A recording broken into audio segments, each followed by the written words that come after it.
Today we're looking at a backhoe from Bruder. It costs around €30 and can be used both as an excavator and as a loader. But first, let's take a look at the special characteristics of the excavator.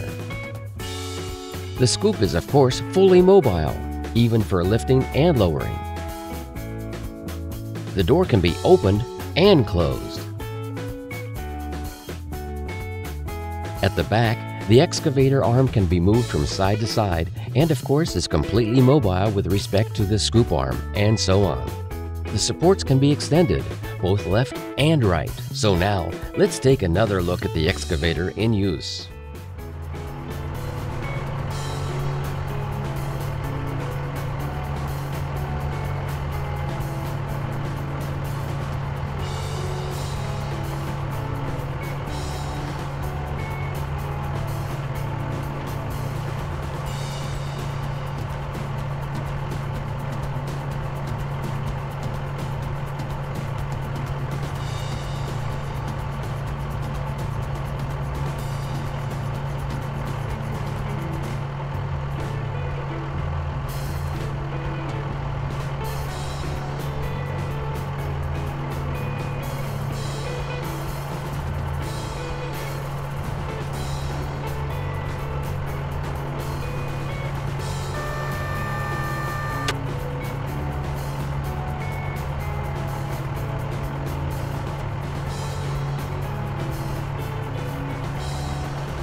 I hope you enjoyed that video.